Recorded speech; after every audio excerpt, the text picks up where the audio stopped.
பிரியமானவர்களே, வராஸ்வி யூடியூப் சேனலுக்கு உங்களை அன்போடு வரவேற்கிறேன். இன்று நான் உங்களிடம் சொல்லப்போகிற ஒரு வார்த்தை, ஒருவேளை இந்த நேரத்தில் உங்கள் வாழ்க்கைக்கு மிகவும் தேவையான வார்த்தையாக இருக்கலாம். இன்னும் கொஞ்சம் மட்டும் காத்திரு, நீ எதிர்பார்த்த நல்ல முடிவை காண்பாய் என்று கர்த்தர் உங்களை பார்த்து சொல்லுகிறார். பிரியமானவர்களே, நீங்கள் ஏதாவது ஒன்றுக்காக நீண்ட நாட்களாக காத்திருக்கிறீர்களா? ஒரு வேலைக்காக இருக்கலாம், அல்லது ஒரு திருமண காரியத்திற்காக இருக்கலாம், ஒரு குடும்ப பிரச்சனை தீர வேண்டும் என்று காத்திருக்கலாம், கடனிலிருந்து வெளியே வர வேண்டும் என்று காத்திருக்கலாம். கர்த்தருக்கே காத்திரு. இங்கே வேதம் காத்திருப்பது ஒன்றும் செய்யாமல் இருப்பது என்று சொல்லவில்லை. பிரியமானவர்களே, காத்திருக்கும் போது விசுவாசத்தை இழக்காதே என்று ஆண்டவர் சொல்லுகிறார். ஏன் தேவன் தாமதிக்கிறார்? நண்பர்களே, நம்முடைய மிகப்பெரிய பிரச்சனை என்ன தெரியுமா? நம் தேவனிடம் ஒரு நேரத்தை நிர்ணயித்து விடுகிறோம். தேவனே, இந்த மாதத்துக்குள் வேண்டும், இந்த வருடத்துக்குள் வேண்டும், இந்த தேதிக்குள் வேண்டும். ஆனால் தேவன் நம்முடைய கடிகாரத்தின்படி செயல்பட வேண்டியவர் அல்ல. பிரசங்கி 3 அதிகாரம் 11 சொல்லுகிறது, அவர் எல்லாவற்றையும் அதின் காலத்திலே நேர்த்தியாக செய்திருக்கிறார். கவனியுங்கள், அதின் காலத்திலே, அதாவது தேவனுக்கு ஒரு காலம் இருக்கிறது. நாம் அவசரப்படலாம், ஆனால் தேவன் அவசரப்படுவதில்லை. நாம் ஒரு கதவு திறக்க வேண்டும் என்று நினைக்கலாம், ஆனால் அந்த கதவு நமக்கு நல்லதா என்பது தேவன் அறிவார். சில நேரங்களில் நாம், தேவனே இந்த வாய்ப்பை எனக்கு கொடு என்று ஜெபிப்போம். ஆனால் தேவன் இல்லை, இதைவிட நல்ல வழி இருக்கிறது என்று நம்மை வேறு வழியில் நடத்தலாம். அந்த நேரத்தில் நமக்கு அது புரியாது. ஆனால் பின்னால் திரும்பி பார்த்தால், தேவனே அந்த கதவு மூடியது நல்லதுதான் என்று சொல்லக்கூடிய நாள் வரலாம். யோசேப்பின் வாழ்க்கை. இப்பொழுது யோசேப்பை பாருங்கள். ஆதியாகமம் 36 அதிகாரம் முதல் 50 அதிகாரம் வரை யோசேப்பின் வாழ்க்கையில் நடந்த சம்பவங்களை நாம் பார்க்கிறோம். யோசேப்புக்கு ஒரு நல்ல கனவு கிடைத்தது. அவன் வாழ்க்கையில் ஒரு உயர்ந்த எதிர்காலம் இருப்பது போல அந்த கனவு காட்டியது. ஆனால் கனவு கிடைத்த உடனே அரண்மனைக்குள் போகவில்லை. என்ன நடந்தது? அவனுடைய சகோதரர்களால் பொறாமைப்பட்டான், குழியில் போடப்பட்டான், அடிமையாக விற்கப்பட்டான், எகிப்துக்கு கொண்டு செல்லப்பட்டான். பிறகு பொய்யான குற்றச்சாட்டு, பிறகு சிறை. நண்பர்களே, இப்படிதான் யோசேப்பு அந்த நாளில் இருந்திருந்தால் என்ன நினைத்திருப்பார்? தேவனே, எனக்கு கனவு கொடுத்தது என் வாழ்க்கை இப்படி ஆகிவிட்டது, நான் என்ன தவறு செய்தேன் என்று அழுதிருக்கலாம். ஆனால் தேவனுடைய திட்டம் நிறுத்தப்படவில்லை. யோசேப்பு சிறையில் இருந்தாலும் தேவனுடைய திட்டத்தில் இருந்தான். அதுதான் மிகப்பெரிய பாடம். நீ இருக்கும் இடம் சிறியதாக இருக்கலாம், ஆனால் தேவனுடைய திட்டம் சிறிதாக இருக்க வேண்டிய அவசியமில்லை. சிறை யோசேப்பின் முடிவு அல்ல, அது அவனுடைய பயணத்தின் ஒரு பகுதி. ஒரு நாள் அவன் எகிப்தின் அதிகாரம் மிக்க இடத்திற்கு உயர்த்தப்பட்டான். ஆதியாகமம் 50 அதிகாரம் 20 யோசேப்பு தன் சகோதரர்களிடம் ஒரு முக்கியமான உண்மையை சொல்லுகிறான். நீங்கள் எனக்கு விரோதமாக தீமை செய்ய நினைத்தீர்கள், தேவனோ அதை நன்மையாக முடிய பண்ணினார் என்று.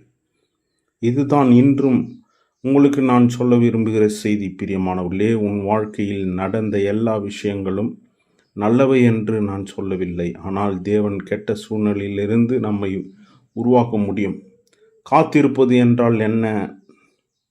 காத்திருப்பது என்பது சும்மா உட்கார்ந்து இருப்பது அல்ல. காத்திருப்பது என்பது, தேவனே, எனக்கு இப்போது புரியவில்லை, ஆனாலும் உம்மை நம்புகிறேன் என்று சொல்லுவது. சங்கீதம் 37 அதிகாரம் 5 சொல்லுகிறது, உன் வழியை கர்த்தருக்கு ஒப்புவித்து அவர் மேல் நம்பிக்கையாயிரு, அவரே காரியத்தை வாய்க்க பண்ணுவார் என்று. எவ்வளவு அழகான வார்த்தை! உன் வழியை அவரிடம் ஒப்படை, உன் எதிர்காலத்தை அவரிடம் ஒப்படை, உன் குடும்பத்தை அவரிடம் ஒப்படை, உன் பிரச்சனை அவரிடம் ஒப்படை, உன் கண்ணீரை அவரிடம் ஒப்படை. ஆனால் பிரியமானவர்களே, ஒப்படைத்து விட்டேன் என்று சொல்லிவிட்டு அடுத்த 5 நிமிடத்தில் மீண்டும் கவலைப்பட ஆரம்பிக்காதீர்கள். நாம் எல்லாரும் சில நேரங்களில் அப்படிதான் இருக்கிறோம். ஜெபத்தில், தேவனே, எல்லாவற்றையும் உம்மிடம் விட்டுவிட்டேன் என்று சொல்லுவோம்.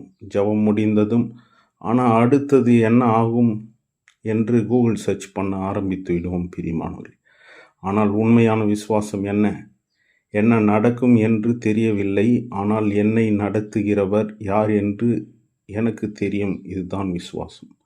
ஆபிரகாமின் காத்திருப்பு பார்க்கிறோம். ஆபிரகாமின் வாழ்க்கையையும் பாருங்கள். தேவன் அவனுக்கு வாக்குத்தத்தம் கொடுத்தார்.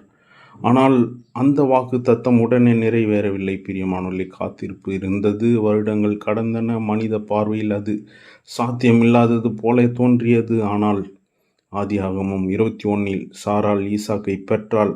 இதில் நாம் என்ன கற்றுக்கொள்கிறோம்? தேவனுடைய வாக்கு தத்தத்திற்கு மனிதர்களுடைய கால கணக்குக்கு தடை இருக்க முடியாது. நீங்கள் இன்று எனக்கு வயதாகிவிட்டது, எனக்கு வாய்ப்பு இல்லை, எல்லாம் முடிந்து விட்டது என்று நினைக்கலாம். ஆனால் உங்கள் வாழ்க்கையின் கடைசி அத்தியாயம் இன்னும் எழுதப்படாமல் இருக்கலாம். பிரியமானவர்களே, ஒரு புத்தகத்தின் நடுவில் இருக்கும் ஒரு பக்கத்தை பார்த்து இந்த புத்தகத்தின் கதை மோசம் என்று சொல்ல முடியாது. அதே போல்தான் உங்கள் வாழ்க்கையின் ஒரு மோசமான காலத்தை பார்த்து உங்கள் வாழ்க்கை முழுவதும் மோசம் என்று முடிவு செய்தாதீர்கள். தாவீதின் வாழ்க்கையை பார்ப்போம். தாவீதை பாருங்கள். அவன் ராஜாவாக அபிஷேகம் செய்யப்பட்டான். ஆனால் அபிஷேகம் செய்யப்பட்ட உடனே சிம்மாசனத்தில் உட்காரவில்லை. சவுலிடமிருந்து தப்பி ஓடி வேண்டிய சூழ்நிலை வந்தது. குகைகளில் மறைந்தான். அவனுடைய வாழ்க்கை முழுவதும் கேள்விகள். தேவனே, என்னை ராஜாவாக அபிஷேகம் செய்திருந்தால் நான் ஏன் இப்படி ஓடிக்கொண்டிருக்கிறேன் என்று அவன் கேட்கவில்லை. ஆனால் தாவீதின் காத்திருப்பு காலம் அவனை அழிக்கவில்லை, அது அவனை உருவாக்கியது. இதுதான் முக்கியம். சில நேரங்களில் தேவன் உனக்கு ஆசீர்வாதத்தை கொடுப்பதற்கு முன்பு அந்த ஆசீர்வாதத்தை சுமக்கக்கூடிய மனிதனாக உன்னை உருவாக்குகிறார். நீ கேட்பது தேவனே எப்போது? தேவன் கேட்பது நீ தயாரா? நீ கேட்பது எப்போது கதவு திறக்கும்? தேவன் பார்க்கிறது கதவு திறந்த பிறகு நீ என்ன செய்வாய்? இதுதான் வித்தியாசம்.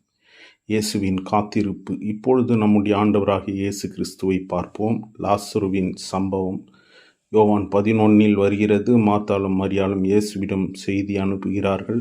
ஆண்டவரே, இதோ நீர் அன்பு கூறுகிறவன் வியாதியாயிருக்கிறான். இயேசு அவர்களை நேசித்தார். ஆனால் அவர் உடனே செல்லவில்லை.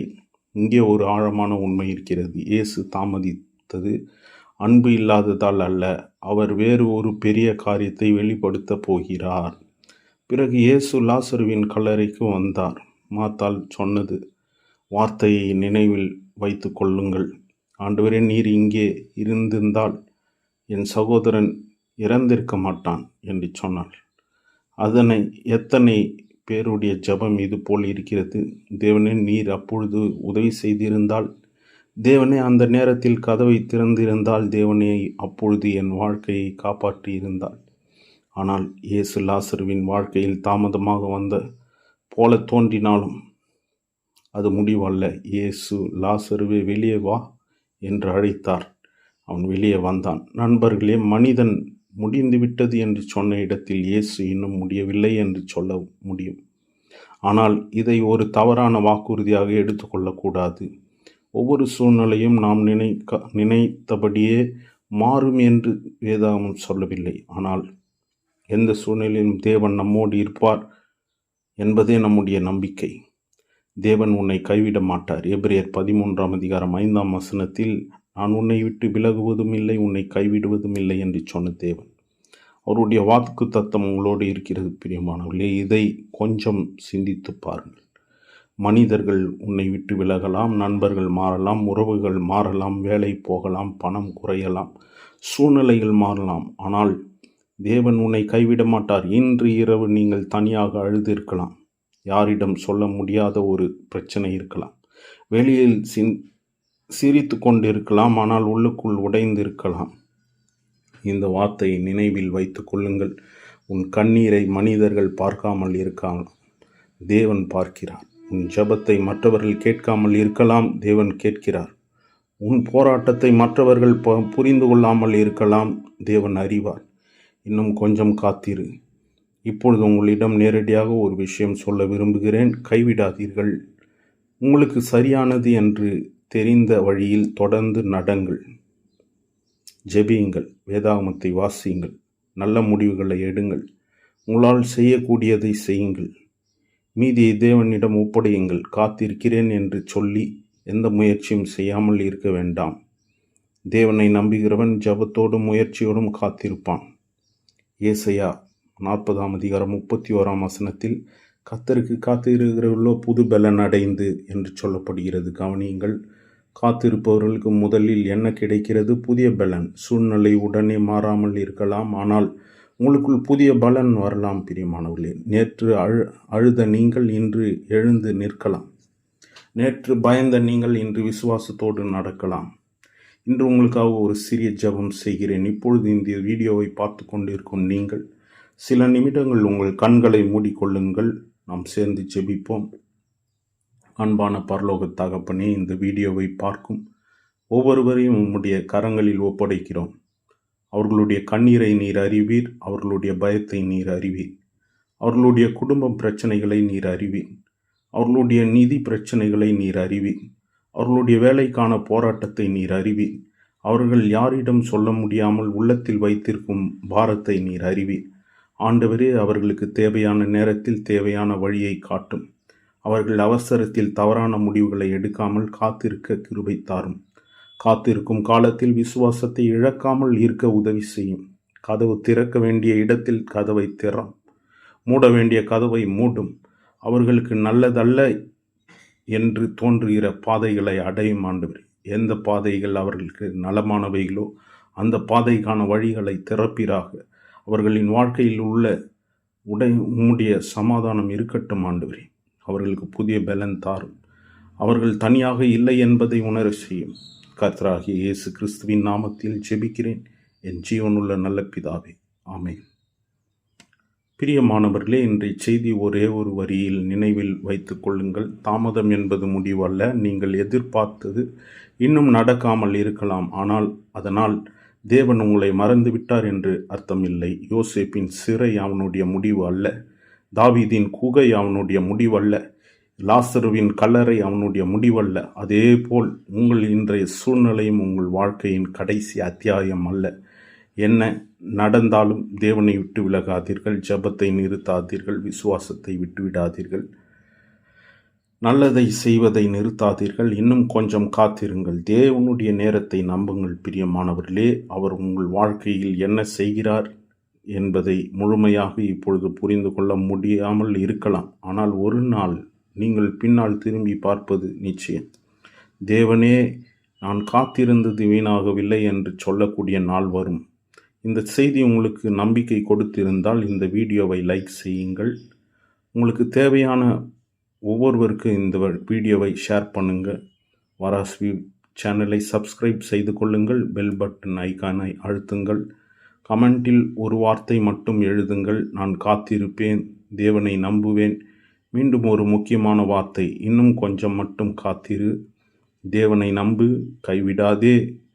உன் வாழ்க்கையின் கதவை இன்னும் முடியவில்லை. உன் வாழ்க்கை இனிதான் தொடரப் போகிறது.